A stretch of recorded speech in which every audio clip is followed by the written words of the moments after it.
Welcome everyone to the Proven Knowledge Podcast. I'm your host, Anthony Church. I'm a music producer from Northeast Ohio.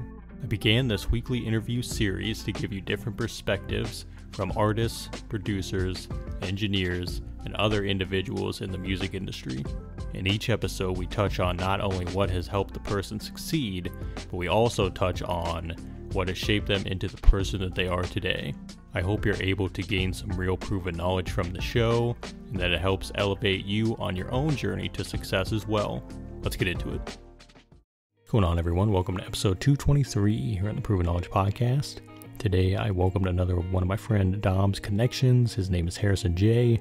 Harrison is based out of the UK. He's been doing music his whole life, playing instruments, singing, songwriting, producing, all that good stuff.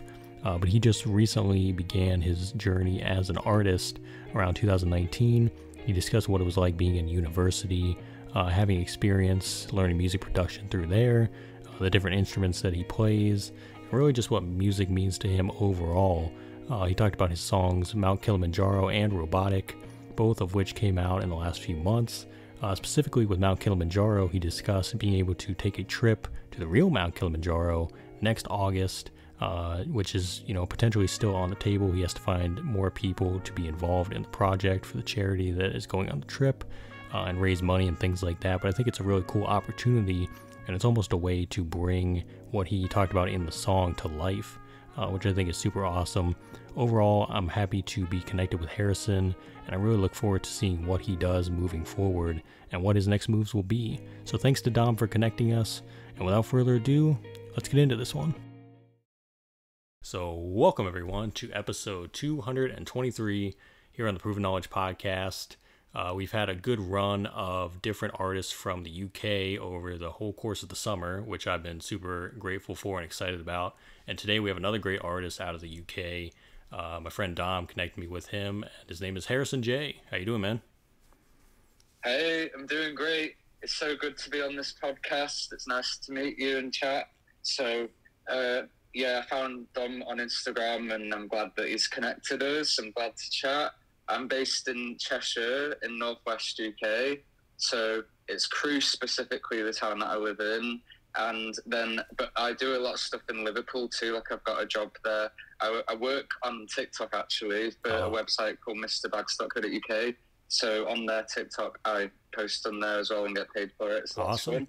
But I also have a job, I have other side hustles too, but music's the main focus that I want to chat about today. Yeah. 100%, man. And I'm glad to have you here. And I'm like I said, I'm glad that Dom connected us as well, because I think we're gonna have a very cool chat today. And so let's dive right into it with the music side of things. How long have you been doing music? Like, how'd you get into it initially? And kind of what were your beginnings in it? Yeah, so I'm 22 now. So I did it I don't know if you won't have the same studies as you do in the UK. We study GCSEs, so that's like what you do at the end of high school. And one of the subjects I did was music. I got a really good grade in that. I've always been playing music. Like, there's literally piano right here, and then I've got a guitar here. Like, I've always, piano and guitar are my main instruments that I play. And so I did that before singing as well. So I love singing too, and writing. I'm a songwriter. Like, all of my music is entirely self-produced, self-written. So I'm a producer, writer, lyricist. Writer and lyricist is the same, but anyway. But I've been making music, like fully producing, making actual real songs since the 2019 is when this properly started. Yeah. And that was because I did a course with UK education, you've got high school from 11 to 16, then you've got college, which is 2 years, and then uni 3 years. So in college, one of the subjects I did was music tech. So that I really got into production. I couldn't speak then. Production is that's how I learned it a lot from doing that course. Yeah. And then that really helped with my skills as well. And then at that time, I also became a radio host too. So that really immersed myself in music culture. I was a host for a show called Recent Releases. So that was every Sunday. I'd find 15 new songs every single week and say my opinion on it, like whether I liked it, and talk about it. It was fun. I miss it. It doesn't exist anymore. It's called Redshift Radio. It was in Nantwich, town next to Crewe in Cheshire, Nantwich, Cheshire. And so Redshift Radio, recent releases. But I did that for 2.5 years, but it's over now. It's a charity still. It's a charity-based radio station, so it wasn't paid, but like it was a great opportunity, and it got really good promotion too. Like it played in shops, the local shops in Nantwich and stuff like that. That's awesome. Yeah, that's awesome, man. Yeah. So it sounds like you kind of been wearing all the hats at one time or another within music, which is pretty awesome. And I think that's super important too for a lot of artists to be able to do that, because I think a lot of people, especially when they start out, they're looking for other people to do these things for them, whether it's the production, the promotion, anything like that. But it sounds like you've had the experience in all those different areas, so that now with what you're doing with your own artistry, you're able to apply that to what you're doing. So I definitely want to dive into what you've been doing recently, because I know you've dropped, I think, 4 singles this year so far. You just dropped Robotic on the 2nd of August, which congrats on that, first of all. So thank you. Yeah, so let's talk about those a little bit. You can talk about Robotic, Mount Kilimanjaro. There's a couple others as well. Like, how's it been going with these releases this year? And it's been really fun finally releasing music. So I only first started actually publicly releasing as of last October, and then I've been a bit scarce up until July, and now I'm releasing every other week. It's like I've decided that schedule on myself, and now I've got things lined up in distribution. So it's like the main focus is like promotion and like perfecting my craft even further.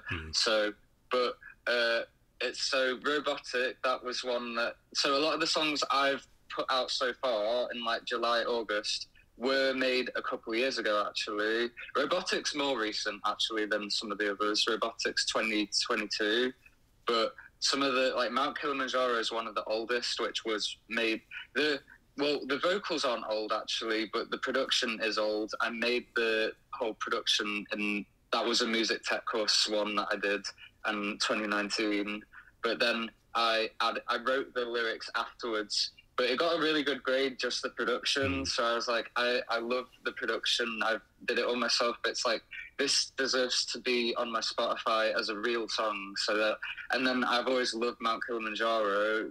And another thing that I'm doing, but I'll talk about the song first, is I'm planning to go Mount Kilimanjaro basically, but I'll talk about that. But with that one, I've just always loved the mountain, and so I wanted a fun summary song with that. And so there was many different ways I wrote Mount Kilimanjaro, and then I finally got it right. So I love playing around with lyrics as well. Like I'm in like right now I'm in such a creative headspace that it's like it can be overwhelming because you want to try everything, but then you end up doing nothing because it's like you want to do everything. Becomes overwhelming. Then it's such a like struggle balancing it all at times, but it's so rewarding when it does pay off. But it's a lot of just planning, scheduling. Like I need a calendar for all of this, like putting out a new song every 2 weeks. And the songs that I have planned for certain seasons. So this episode's coming out in October, and I've got songs planned that are more spookier for October season. Like that's how I started with my first single, was called Friday the 13th, which I dropped last October the 13th, which was Friday the 13th. And this October, this month, I've researched it, right? We're filming in August, right? If anyone's watching. Well, they're not watching, they're listening, sorry. Yeah. Sorry, guys. They're listening. But in October, there's a Friday the 13th this year, too. Oh, is what I'm on about. So you putting So when they listen to this, they might have just had Friday the 13th, or they're about to. Yeah. But, like, happy Friday the 13th, guys, is what I'm trying to say. Yeah. Yeah. It all coincides, and I love, the fact that you have that schedule that you're starting to do and have that consistent flow of releases in place too, which is super awesome to hear. And I actually saw your video on Instagram talking about Mount Kilimanjaro, like the process of making the song too, which I thought was pretty cool. How you did, like, you told the story and then you kind of got into how you put the lyrics down, how you did the beat, all that stuff. and utilizing something like that to get people's interest peaked in the song as well, which I thought was really cool. So how have you been utilizing like social media for what you've been doing? Because you said you have that background doing TikTok and things like that, so you already probably know like how to approach it from that standpoint. So how are you approaching it as an artist to push these releases? So consistency is the main thing that's the hardest part. Yeah. And like also you have to think outside of the box. I don't want to be like, I don't like following like just the basic trends on TikTok because then it's not authentic. Yeah. I only want to put out actual authentic content, and that's what the fans want to see. The fans don't want to see you do a random TikTok trend. They want to see you be yourself and show who you are. That's what the fans want. So it's like you just want to make sure that everything is you, but you have to be so consistent that you have to do something that you can do naturally often, if you get me. Yeah. And that's a hard part, is finding that. Like, but you got to just perfect it, I guess. Yeah. Work on it. Being I think it's the mix of the consistency with, like you said, you got to be genuine too, because if you're trying to be and do what everybody else does, it's just not going to work, or it'll work for a little bit and then it'll just die out because a new trend will come in and then you got to keep chasing what that is. So I agree. It's I think ever changing, ever evolving. Like they've just changed. They're gonna change it on Instagram that they've not got squares anymore and they're making it rectangles like TikTok, which I hate. I really hate Instagram nowadays. That's honestly. The thing, because the Reels kind of took over, it's my and biggest now platform, so I love Instagram. Yeah, the Reels kind of took over, so it kind of just became its own version of TikTok, which I get it. They're trying to compete because it's a business thing and they want to kind of keep up with what is popular. And there's obviously still the whole thing about, well, at least in the US, this is a thing where TikTok is still facing the ban possibility. So I don't know if that's going to be happening over here. Yeah, and I wonder if that's going to affect the UK, because we've not had any news of that. Well, so far from what I can tell, I wonder how that would affect other countries. Yeah, so far from what I can tell, it's mostly just in the US because it has to do with like how they view like China and all that stuff. So it's all politically based with whatever, but I think that's going to be getting decided in the next couple months. So that'll be interesting to see. But it's good to have those other platforms already in place to be able to fall back on if something like that happens. Out, there might be an update on what the TikTok situation is. Yeah, we'll have to see. I haven't know that we don't know yet. Yeah, I haven't heard anything about it since probably the beginning of the year is when they brought it up, and then it's kind of been quiet since then. So we'll see what happens. But I just like the fact that people are able to build on different platforms, so that if something happens, you have another platform to fall back on. And, the fact that Instagram is doing the Reels and similar things is at least good in that regard. You can keep making that type of content, which is super cool. Yeah, they've all merged into the same format, so you can upload the same video on all of them. Yeah. But it's sad that it's that way. I preferred the older way that it was when all the social media would have their own uniqueness to it. Yeah, I got on... We have no control over it, do we? Yeah, I got on Instagram in probably like 2012 or 2011. I still remember just uploading photos with the like crappy filter on it, and that was all that anybody did. And then it just became, something else. But yeah, it really is. I miss how casual it used to be. So casual. I miss that. Yeah. Now it's so like corporate. Yeah. That's what ruins Instagram. It was. I think it was bound to happen. I think it's just. I always say on this platform, just using the tools for good. And using them for, pushing positivity and pushing the message or our brands and our music. And that's the only thing we can control and the only thing, we can do. So as long as we're doing that, I think we're doing the right thing. But it's great to hear that, for you, that's been the case and being able to push your releases and things like that. And how does working with somebody like Dom, because obviously Dom is the reason we're having this conversation in the first place, have you been able to work with him on a lot of things behind the scenes? And is there anybody else you've been working with to kind of help you out as far as, what to release when, or just kind of get ideas and kind of, build your own thing? So Dom is a publicist that DM'd me through Instagram, right? Mm-hmm. So I've only met him like through Instagram. Like he's also based in the US too. Yep. And he's managed to find me these brilliant podcast opportunities, and he's on the marketing side of things with just general promo. But other than that, he has no control over the music direction or anything. It's 100% me solo. I don't have any team at all. The only reason why I wish I did would be for budget, because everything that's the budget is my money, so I'm not making a profit yet. I don't know how to do a live gig yet. That's something that I'd need the team to help set up, because I would prefer to have a live band with me for gigs. I think it would be better with that. But then also there's other songs of mine that the production would be better to hear that production live too. So it's like different songs would work better in different ways. It's something that I would need a team for sure in order to get a good show, because I would only want to do gigs if I could really give the show I want to give, because I knew if you know what I mean, I don't want to half-ass it. Hey there, hope you're enjoying the episode so far. I just wanted to take a quick minute out to let you know about a couple different ways that you can support the podcast. One of the ways is by clicking that support the podcast button within your streaming platform. That is if you want to be a monthly supporter of the show. You can contribute either 99 cents, $5, or $10 a month. So that's the first way, and that's the more traditional way that we've had now for the last couple years. The other method that we actually just recently introduced is from our good friends over at Ko-fi. Ko-fi is a virtual tip jar. We have set our limit to a minimum of $10, but you can go make one-time, one-off donations. So if you visit ko-fi.com/the Proven Knowledge Podcast, you'll be able to donate. And all these different forms of donation go towards getting new guests every single week, getting potential sponsors on board to do giveaways, and overall just making the show better for you guys. So if you want to do that Ko-fi link, it's ko-fi.com/the Proven Knowledge Podcast. Otherwise, again, look for that support the podcast button in your streaming platform if you'd like to be a monthly supporter. And I just want to say thank you guys for your contributions. And without further ado, let's get back into the episode. I agree, man. That's how you got to do it too. And that brings up a good question as well, which is, you know, being an independent artist, having to do most of the things yourself and on your own. You know, whenever you do decide to build a team, or whenever you do feel like that decision has come, you know, what is the criteria for bringing those people on board? Like, what would you need to, you know, feel with the energy and the aura of those people to be able to trust them with your brand and your vision of as, you know, being an artist? So I think just good communication.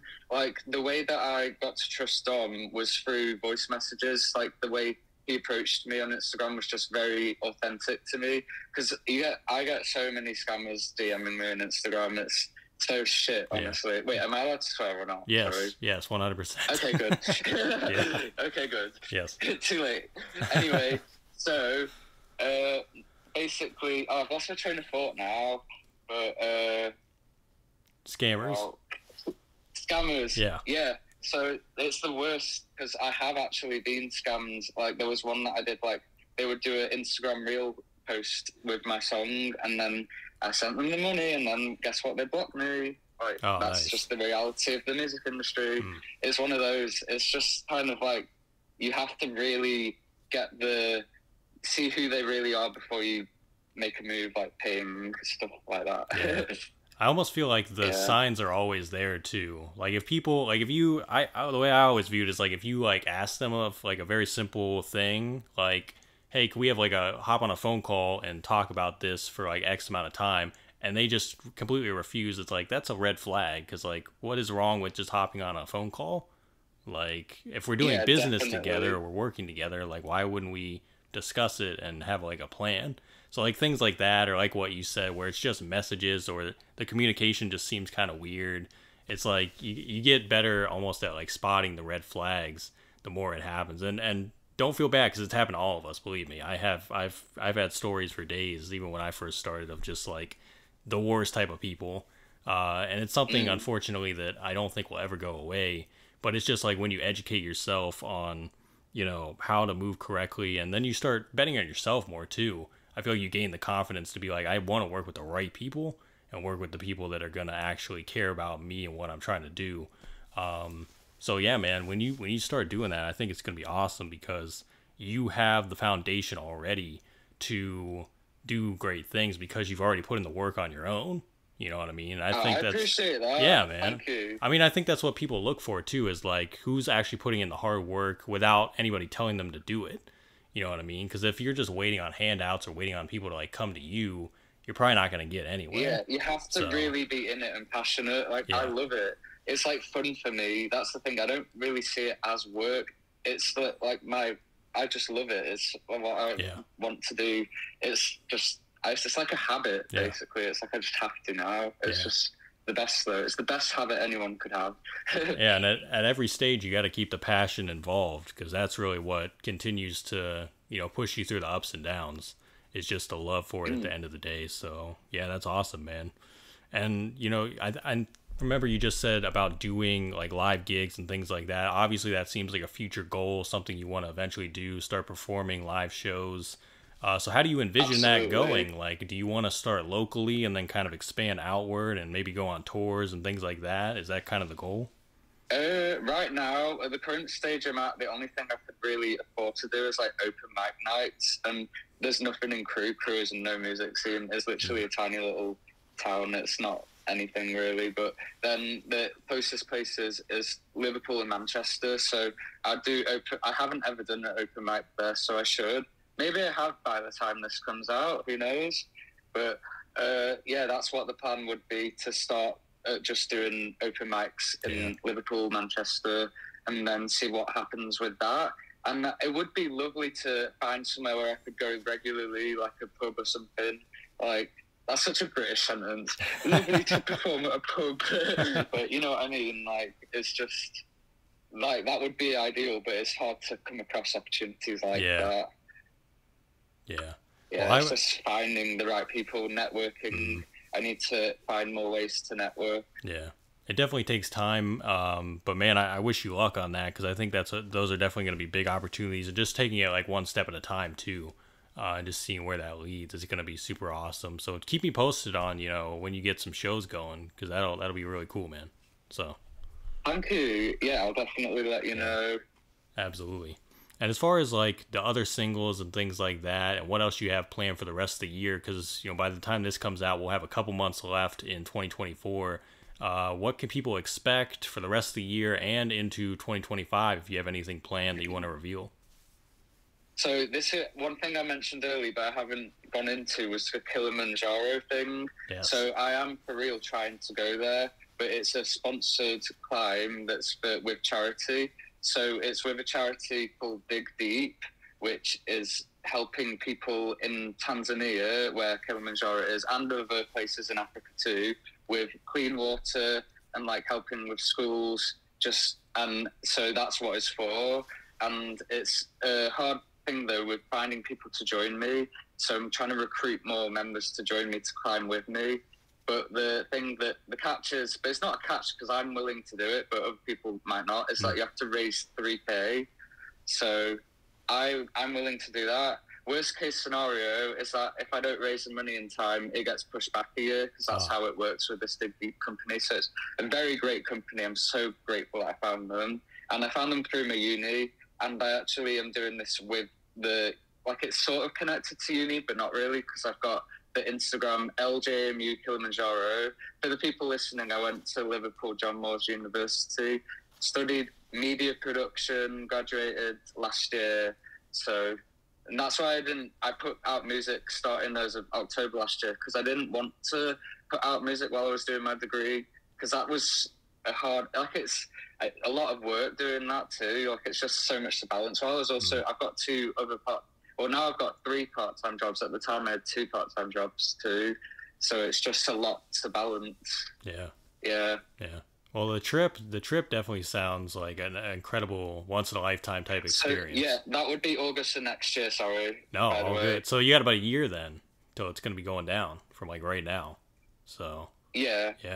That's awesome. I've got to find all the members by November, though. If it is going to happen next year, the people joining me, I have to bring them along for November. Yeah. But hopefully, I'll find more people over the coming months. So hopefully, if anyone's listening that maybe is joining me, that would be amazing. Yeah. To me, that sounds worth it, because it's like you're raising the money and you get to support a good cause, too, and go on that once-in-a-lifetime type of trip.